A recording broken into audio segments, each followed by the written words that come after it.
Supply chain management system. Supply chain management সিস্টেমের কাজ কি? সেটা হচ্ছে manage firms relationship with supplier. তো সাপ্লায়ারদের সাথে রিলেশনশিপ রক্ষা করার কাজ হচ্ছে সাপ্লাই চেইন ম্যানেজমেন্টের। এরা কিভাবে ইনফরমেশন গুলো শেয়ার করে? Orders, production, inventory levels, delivery or products and services. তার মানে আমি কখন কি অর্ডার দিচ্ছি, কখন আমাদের ইনভেন্টরি শেষ হয়ে যাচ্ছে, কতটুকু আছে, ঠিক আছে? আমার ধরো টিভি খুব বিক্রি হচ্ছে, টিভি অনেক বিক্রি হচ্ছে, তো টিভি বিক্রি হচ্ছে তার মানে কি? বিক্রি হওয়া মানে কি আমাদের ইনভেন্টরি লেভেল হয়তো বা 6-7 দিনের মধ্যে জিরো হয়ে যেতে পারে। সেই ক্ষেত্রে আমাদের সাপ্লায়ারদেরকে ওইভাবে আইডিয়া দিয়ে দিতে হবে যে আমাদের সাপ্লাই কমে যাচ্ছে বা ইনভেন্টরি লেভেল কমে যাচ্ছে, তোমরা আমাদেরকে আরো ইনভেন্টরি দাও। গোল কি? Right amount of products to destination with least amount of time and lowest cost. তো আমাদের যদি সাপ্লাই চেইন ম্যানেজমেন্টের মাধ্যমে আমরা অর্ডার কোথায় কি দিতে হবে, এখন আমি চাচ্ছি আমার হচ্ছে মিরপুরের এলাকায় 10টা অর্ডার আছে, আর হচ্ছে গুলশান এলাকায় 2টা অর্ডার আছে।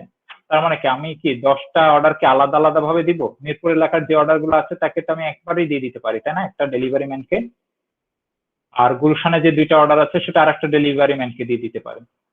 এখন আমি যদি 10টা অর্ডার 10 জন মানুষকে দিয়ে পাঠাই, তাহলে কি এটা আমার জন্য কি হবে? টাইমের একটা ফ্যাক্ট হবে, আমাদের অনেক বেশি কষ্ট দিতে হবে, প্রত্যেকটা ডেলিভারি ম্যানকে আলাদা আলাদা আমাদের চার্জ দিতে হবে। তো এই জিনিসগুলা ফাংশনালিটি বা এই জিনিসগুলার ইজি করার জন্য আমরা কি ইউজ করে থাকি, সেটা হচ্ছে সাপ্লাই চেইন ম্যানেজমেন্ট সিস্টেম, যে কোথায় কি আমার সাপ্লাই দরকার।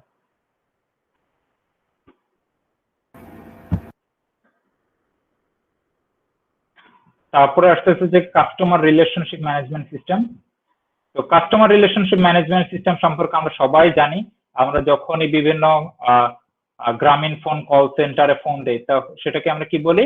Customer relationship management. তারা আমাদেরকে বিভিন্ন তথ্য দিয়ে হেল্প করে, বা আমাদের যে প্রবলেম গুলো আছে সেই প্রবলেম গুলো শুনে সলিউশন দেওয়ার চেষ্টা করে। তো সেই সলিউশন গুলো কিসের মাধ্যমে হয়ে থাকে? সেটা হয়ে থাকে হচ্ছে কাস্টমার রিলেশনশিপ ম্যানেজমেন্ট সিস্টেমের মাধ্যমে। তারা আমরা যখনই ফোন দিই তাদের কাছে, তারা আমাদের সব ইনফরমেশন, আমাদের সিমের যা যা ইনফরমেশন আছে, যা যা তাদের দরকার, সব ইনফরমেশন গুলা তারা তাদের এই সফটওয়্যারের মাধ্যমে দেখতে পায়। তো এই দেখার ফলে আমাদেরকে তাদের সলিউশন দিতে সুবিধা হয়। তুমি যদি বলে বসো যে ভাই আমি তো 10 মিনিটে 100 টাকা কেটে ফেলছে, এটা কি আসলে ট্রাস্টেবল? অনেকে কিন্তু বলে যে আমি 10 মিনিট কথা বলছি, আমার 100 টাকা ছিল, 100 টাকা চলে গেছে।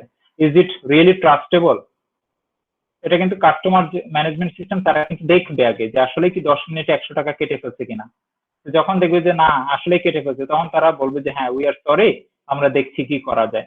বাট তুমি একটা বোগাস কথা বললা যে হ্যাঁ আমার 10 মিনিটে 100 টাকা কেটে ফেলছে, বাট তোমার যে আসলে অন্য জায়গা থেকে চার্জ কাটতেছে তুমি সেটা জানো না, আর বলে বসলা যে কল করতে দেখে 10 মিনিটে 100 টাকা কেটে ফেলছে।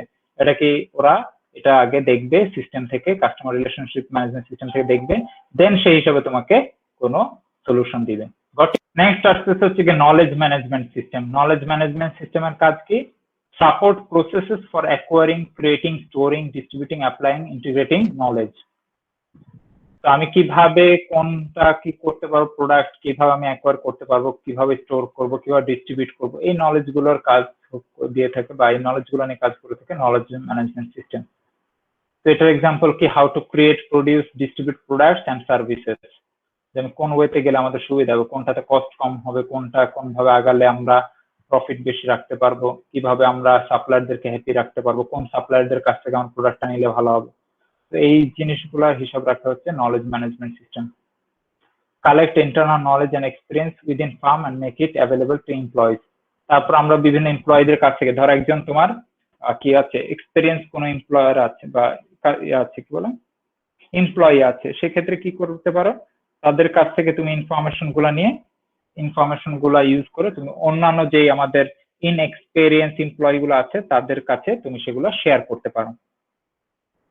Alternative tools that increase integration and Expedite the flow of information. একটা হচ্ছে কি ইন্ট্রানেট, আর একটা হচ্ছে এক্সট্রানেট। ইন্টারনেট কোনগুলোকে বলা হয়? যেগুলো খালি আমাদের ইন্টারনাল কোম্পানির এমপ্লয়িরা যেটা ব্যবহার করতে পারে, ঠিক আছে, যেটা আউটসাইড থেকে অ্যাক্সেসেবল না। যেমন ইউক্যান কে অন্য ইউনিভার্সিটি কে অ্যাক্সেস করতে পারবে? তোমাদের ইউক্যান? না স্যার। এটা তো জাস্ট ইউআইটিএস এর জন্যই সীমাবদ্ধ না? তো এটা কি করতে পারছো তুমি? কিন্তু এই যে আমাদের যে অর্গানাইজেশন ইউক্যামটা আমাদের অর্গানাইজেশনের মাধ্যমে সীমাবদ্ধ। তো তো সেটাকে আমরা বলে থাকি ইন্ট্রানেট। আর এক্সট্রানেটস হচ্ছে company websites accessible externally only to vendors and supplies. External কারা ইউজ করতে পারে, ধরো সাপ্লায়াররাও ইউজ করতে পারছে, বিভিন্ন ভেন্ডর ইউজ করতে পারছে, তাই না? আমি ব্যতীত অন্যরাও কিন্তু ইউজ করতে পারছে, সেই ক্ষেত্রে ওটাকে আমরা বলে থাকি এক্সটার্নাল। ই বিজনেস, ই কমার্স, ই গভর্নমেন্ট। ই বিজনেস কোনটাকে বলা হয়? ডিজিটাল টেকনোলজি ইউজ করে যেটাকে আমরা তৈরি এখন বিজনেস পলিসিতে রূপান্তরিত করছি, সেগুলোকে বলা হচ্ছে যেটাকে ই business. So use of digital technology and internet to drive major business processes. তো আমরা যদি কোনো business processes internet technology use করে ব্যবহার করে থাকি সেটাকে বলা হচ্ছে ই বিজনেস। আর ই বিজনেসের সাবসেট হচ্ছে ই কমার্স। ই কমার্স আমরা খুবই পরিচিত এখন, তাই না? সবকিছুই অনলাইনে যেগুলো করে থাকছি সেগুলো হচ্ছে ই কমার্সের মাঝে পড়ে, এবং এটা হচ্ছে গিয়ে সাবসেট। সাবসেট মিনস কি? এটা যদি বিজনেস হয় এটার কিছু পোর্শন হচ্ছে ই কমার্স। বুঝতে পারছো? সাবসেট বুঝো? কোনো একটা জি স্যার। পোর্শন থেকে তার কিছু পোর্শন যেটা থাকে সেটাকে আমরা বলে থাকি তার সাবসেট। ই গভর্নমেন্ট কোনগুলা? Using internet technology to deliver information and services to citizens, employees and business, এগুলোকে বলা হয়ে থাকে ই গভর্নমেন্ট। তারপরে হচ্ছে যে technologies for collaboration and team work. তো আমরা তো এখন বুঝতেই পারছি যে আমাদের নর্মাল টেকনোলজিতে কিভাবে টিম ওয়ার্ক করতে সক্ষম। আমরা যেমন গুগল ক্লাসরুম ইউজ করছি, আমরা যেমন এই যে গুগল মিট ইউজ করছি পড়াশোনা করার ক্ষেত্রে, তো সেরকম তো কিভাবে আমরা কোলাবোরেট করতে পারি একটা বিজনেসের ক্ষেত্রে। তো আমরা যে Microsoft share point, lotus note, এগুলো অনেক কিছু ইউজ করে আমরা আমাদের টিম ওয়ার্ক বা কোলাবোরেশন গুলো চালিয়ে যেতে পারি।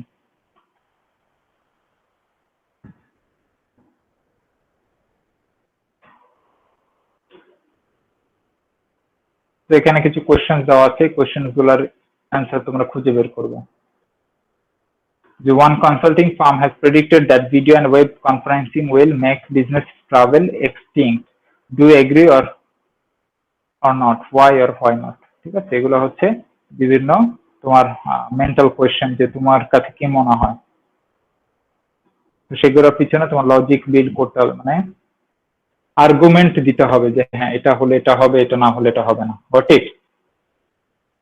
What is the distinction between video conferencing and telepresence? তারপরে কি বলা আছে? What is the way in which video conferencing provide value in a business? Would you consider it smart management? Explain your answer. তারপর বলা হলো if you are in charge of a small business would you choose to implement video conferencing? What factors would you consider in your decision? কি কি factor তুমি consider করে এই video কনফারেন্সিংটা, video conferencing বলতে কি বোঝায়? যে আমরা লাইভ ওয়েতে যে কমিউনিকেশনটা করতে পারি সেটা।